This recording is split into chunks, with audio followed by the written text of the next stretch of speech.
जय Hind friends. This is Ajit Singh here. Welcome back to our channel. आज हम आपके क्लास 12 के इंग्लिश का चैप्टर पोइट्स एंड पेनकेक को एक्सप्लोर करने वाले हैं।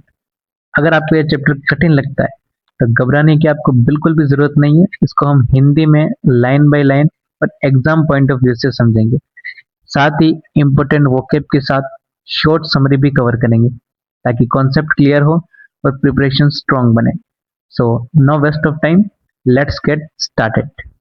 अरे भाई, एक बात बताओ, स्कूल में कभी ऐसा हुआ है कि पीटीएम वाले दिन तुमने अचानक बाल सेट कर लिए, नया शर्ट पहन लिया और फेस पर थोड़ा ज्यादा फेयरनेस क्रीम लगा दी और फिर दोस्त बोले, ओए आज तो हीरो बन गया। बस यही काम फिल्मों में थोड़ा नहीं, बहुत ज्यादा होता था। और आज का चैप्टर उसी दुनिया के अंदर ले जाने वाला है। नमस्कार दोस्तों। अब नाम सुनकर आपको लग रहा होगा चैप्टर का कि poets and pancakes. Sir, pancakes मतलब खाने वाला? अरे नहीं भाई, यहाँ पेनकेक खाने वाली चीज नहीं, बल्कि मेकअप का नाम है।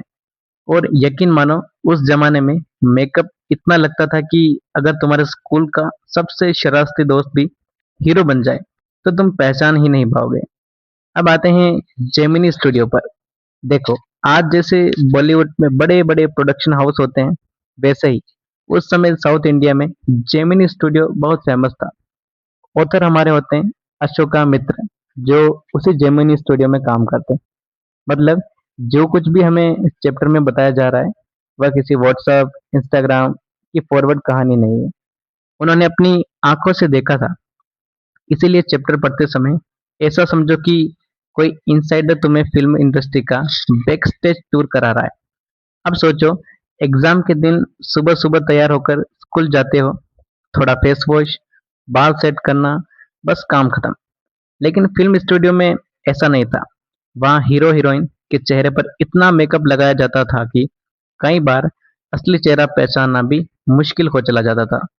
ऑथर मजाक में कहते हैं कि जेमिनी स्टूडियो में इतने ट्रक भर भर कर पेनकेक आता था कि शायद हॉलीवुड की सबसे बड़ी बड़ी एक्ट्रेस ने भी इतना मेकअप इस्तेमाल नहीं किया होगा। अब जरा सीन इमेजिन करो। चारों तरफ बड़ी बड़ी लाइट, ऊपर से गर्मी, सामने कैमरा और फेस पर मेकअप की इतनी मोटी लेयर। 2 मिनट में ही हमारा तो सब्र जवाब दे दे। लेकिन एक्टर को घंटों ऐसे ही बैठना पड़ता था। अब चलते हैं हमारे मेकअप डिपार्टमेंट में। ये डिपार्टमेंट बड़ा इंटरेस्टिंग था। यहाँ अलग अलग राज्यों के लोग काम करते थे। कोई बंगाल से, कोई आंध्रा से, कोई तमिलनाडु से, कोई कर्नाटका से। मतलब बिल्कुल वैसे ही जैसे कोचिंग में अलग अलग गांवों से बच्चे आ जाते हैं। पहले दिन सब एक दूसरे को देखते हैं, फिर धीरे धीरे दोस्त बन जाते हैं और बाद में एक दूसरे का लंच भी खा जाते हैं। यही होता है ना। बस जेमिनी स्टूडियो में भी ऐसा ही माहौल था। सबकी अलग अलग भाषा थी, लेकिन काम बस एक था, बेस्ट फिल्म बनाना। यही असली टीम वर्क होता है। अब आता है चैप्टर का सबसे फनी कैरेक्टर, ऑफिस बॉय। नाम सुनकर मत समझ लेना कि कोई 18-20 साल का लड़का होगा। नहीं, उसकी उम्र लगभग 40 साल थी, लेकिन नाम पड़ गया ऑफिस बॉय। अब उसका सपना क्या था? बस सोचता था कि एक दिन मैं भी हीरो बनूंगा। फिर सोचा, चलो हीरो नहीं तो डायरेक्टर बन जाऊंगा। फिर बोला, चलो राइटर ही सही। लेकिन भाई, सपना सपना ही रह गया। अब वह छोटे मोटे काम करता था। और सबसे मजेदार बात, जब भी ऑथर खाली बैठते वह तुरंत पहुंच जाता। बिल्कुल वैसे जैसे क्लास में टीचर बोले, कोई डाउट है? पर एक दोस्त ऐसा निकलता है जो पूरे पीरियड का टाइम अकेला खा जाता है। बेचारा बाकी बच्चे का मन सोचने में ही रह जाता है। भाई, अब बैठ भी जा। ऑथर की भी वही हालत थी जैसे आपकी होती है। वे न्यूज़पेपर पढ़ना चाहते थे, लेकिन ऑफिस बॉय अपनी पूरी लाइफस्टाइल शुरू कर देता है। वह हमेशा ये कहता है, अगर मुझे सही चांस मिलता ना तो आज मैं बहुत बड़ा आदमी होता। दोस्तों, यहाँ उत्तर हमें एक छोटी सी सीख भी देते हैं। बहुत सारे लोग अपनी असफलता का कारण मेहनत की कमी नहीं, बल्कि किस्मत और दूसरे लोगों को मान लेते हैं। लेकिन जो इंसान लगातार सीखता रहता है वही आगे बढ़ता है। और तभी एंट्री होती है सुब्बू की। पूरे स्टूडियो में अगर बॉस के बाद किसी पर सबसे ज्यादा बिलीफ था या भरोसा, तो वो व्यक्ति था सुब्बू। लेकिन आखिर सुब्बू में ऐसी क्या बात थी कि पूरा स्टूडियो उसकी तारीफ करता था और कुछ लोग उससे जलते भी थे। दोस्तों, अगर जेमिनी स्टूडियो में बॉस के बाद किसी पर सबसे ज्यादा भरोसा किया जाता था तो वह व्यक्ति था सुब्बू। सुब्बू कोई साधारण कर्मचारी नहीं था, वह बॉस का राइट हैंड माना जाता था। कोई नई फिल्म बनानी हो, स्टोरी में बदलाव करना हो या अचानक कोई प्रॉब्लम आ जाए, हर बार सबकी नजर सिर्फ एक इंसान पर जाती थी, वह व्यक्ति था सुब्बू। उसकी सबसे बड़ी ताकत थी, वह हर सिचुएशन का तुरंत सॉल्यूशन निकाल देता था। प्रोड्यूसर कोई सीन समझाता या कहता यह ठीक नहीं है, तो कुछ ही मिनट में सुब्बू नई आइडिया लेकर तैयार हो जाता। इसी वजह से लोग कहते थे कि जेमिनी स्टूडियो की सफलता के पीछे अगर किसी व्यक्ति का सबसे बड़ा योगदान था तो वह व्यक्ति था सुब्बू। लेकिन सुब्बू सिर्फ फिल्म स्टूडियो का कर्मचारी नहीं था, वह एक अच्छा राइटर, पोइट, एक्टर और बहुत ही क्रिएटिव इंसान था। फिर भी उसने कभी फेमस बनने की कोशिश नहीं की थी, उसे दूसरों की सफलता में खुशी मिलती थी। यही उसकी सबसे बड़ी खूबी मानी जाती। लोग उससे जलते क्यों थे? जहां एक तरफ सभी लोग उसकी तारीफ करते थे, वहीं कुछ लोग उससे जलते भी थे। यह हमारे समाज में भी होता है कि हम कोई भी काम करें तो ऐसे लोग जरूर होंगे जो हमारी सफलता से जरूर जलते होंगे, और ऐसे लोग भी होंगे जो हमारी सफलता को बहुत पसंद भी करते थे। तो ऐसा ही आपके सुब्बू के साथ भी होता था। सबसे ज्यादा जलने वाले लोगों में वही ऑफिस बॉय था। उसे लगता था कि उसकी जगह सुब्बू को सम्मान मिल रहा है, लेकिन सच यह था कि सुब्बू ने अपनी मेहनत और व्यवहार में सबका विश्वास जीता था। वह कभी किसी से ऊंची आवाज में बात नहीं करता था, हर किसी की मदद करता था। इसीलिए बॉस भी उसे सबसे ज्यादा महत्व देते थे। स्टोरी डिपार्टमेंट और लॉयर। अब ऑथर हमें स्टूडियो के एक और डिपार्टमेंट में ले जाते हैं, स्टोरी डिपार्टमेंट। इस डिपार्टमेंट में राइटर्स और क्रिएटिव लोग बैठकर नई स्टोरीज पर काम करते थे। यहीं एक लॉयर भी काम करता था।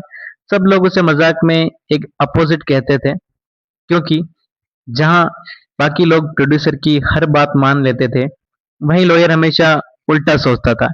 एक दिन एक फेमस एक्ट्रेस गुस्से में प्रोड्यूसर को सबसे कुछ सुना रही थी। पूरा स्टूडियो चुप था, लेकिन लॉयर ने चुपचाप उसकी आवाज रिकॉर्ड कर दी। जब एक्ट्रेस ने अपनी ही आवाज दोबारा सुनी तो उसे अपनी गलती का एहसास हुआ। वह इतनी शर्मिंदा हुई कि फिर कभी स्टूडियो वापस नहीं आई। इस छोटी सी घटना से ऑथर दिखाते हैं कि कभी-कभी बिना बहस किए भी किसी को उसकी गलती का एहसास कराया जा सकता है।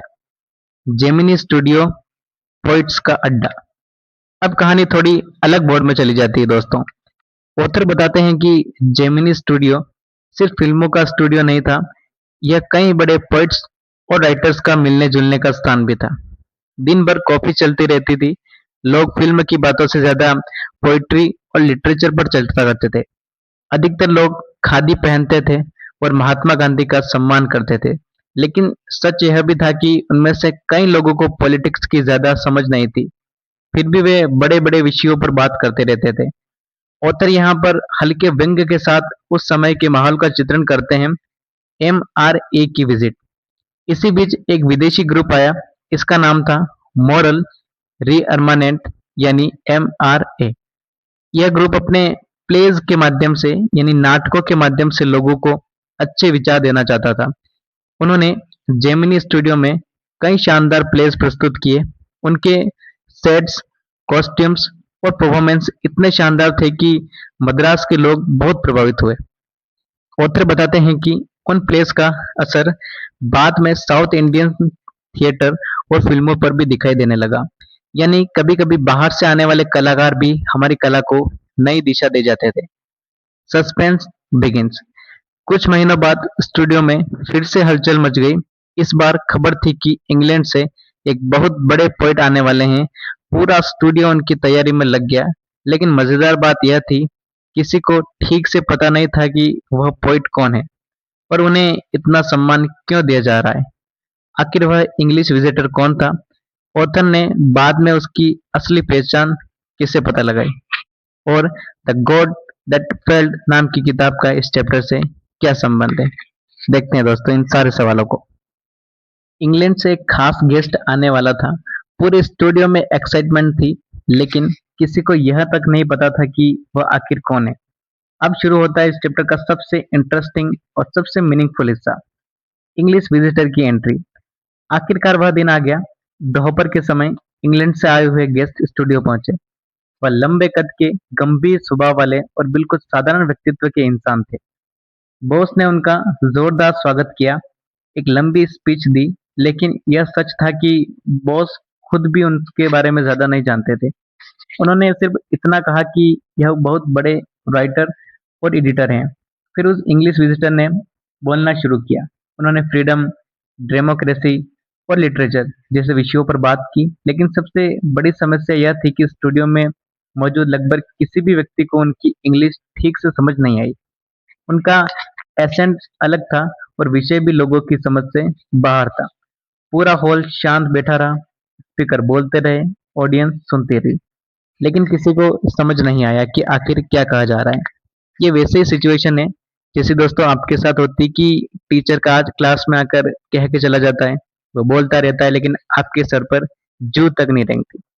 इसीलिए आप यहाँ आए हो चैप्टर की समरी को समझने के लिए। तो शुरू करते हैं। लेकिन किसी को समझ नहीं आया कि आखिर कहा क्या जा रहा है। ऑथर इस सीन को बड़े मजेदार तरीके से बताते हैं। वह कहते हैं कि शायद गेस्ट भी सोच रहे होंगे, मैं फिल्म स्टूडियो में पोइट्री पर लेक्चर क्यों दे रहा हूँ। और स्टूडियो वाले सोच रहे थे, यह आदमी आखिर कहना क्या चाहता है। यही इस चैप्टर का सबसे फनी मोमेंट बन जाता है। सालों बाद खुला मिस्ट्री का राज। समय बीत गया। ऑथर जेमिनी स्टूडियो छोड़कर चले जा चुके थे। एक दिन मद्रास की सड़क पर उन्हें एक किताब दिखाई दी। उस किताब का नाम था द गॉड दैट फेल्ड। उन्होंने वह किताब खरीद ली। घर जाकर जब उन्होंने उसे पढ़ा तो अचानक उनकी नजर एक नाम पर पड़ी, स्टीफन स्पेंडर। बस यही ऑथर को सब कुछ याद आ गया। उन्हें अचानक एहसास हुआ कि अरे, यही तो वही विजिटर है जो कई साल पहले इंग्लैंड से आए थे, जो जेमिनी स्टूडियो पर हमें मिले थे। तभी उन्हें समझ आया कि उस समय बॉस उन्हें इतना सम्मान क्यों दे रहे थे। स्टीफन स्पेंडर कोई साधारण व्यक्ति नहीं थे। वे इंग्लैंड के प्रसिद्ध पोइट, एसेसियस्ट और एडिटर थे। लेकिन उस समय जेमिनी स्टूडियो में शायद शायद ही कोई उनकी असली पहचान जानता था। इसलिए उनका लेक्चर किसी पर खास प्रभाव नहीं छोड़ पाया। द गॉड दैट फेल्ड का मतलब। अब सवाल आता है, इस किताब का नाम द गॉड दैट फेल्ड क्यों था। इस पुस्तक में कई प्रसिद्ध राइटर ने अपने अनुभव लिखे थे। उन्होंने बताया कि एक समय वे कम्युनिज्म से बहुत प्रभावित थे, लेकिन बाद में जब उन्होंने उसकी वास्तविकता देखी तो उनका विश्वास टूट गया। इसी अनुभव को उन्होंने इस पुस्तक में लिखा। स्टीफन स्पेंडर भी उन लेखकों में से एक थे। यहीं से ऑथर को समझ आया कि जेमिनी स्टूडियो में उनकी विजिट का संबंध सिर्फ पोइट्री से नहीं था, बल्कि उनके विचारों और उनकी पहचान से भी था। चैप्टर का मैसेज क्या है? अब जरा सोचिए, चैप्टर का नाम है पोइट्स एंड पेनकेक। एक तरफ पेनकेक यानी कि मेकअप और दूसरी तरफ पोइट्स यानी कि साहित्य। पहली नजर में दोनों का कोई संबंध नहीं लगता है, लेकिन ऑथर हमें यह बताते हैं कि फिल्म इंडस्ट्री सिर्फ ग्लैमर नहीं होती, उसके पीछे हजारों साधारण लोग काम करते हैं। कोई मेकअप करता है, कोई स्टोरी लिखता है, कोई छोटे छोटे काम करता है, कोई चुपचाप पूरी फिल्म को सफल बनाने में लगा रहता है। हर व्यक्ति की अपनी कहानी होती है। कुछ लोगों को पहचान मिल जाती है और कुछ लोग गुमनामी में रह जाते हैं, लेकिन हर इंसान का योगदान महत्वपूर्ण होता है। यही इस चैप्टर की सबसे बड़ी सीख है। थैंक यू दोस्तों।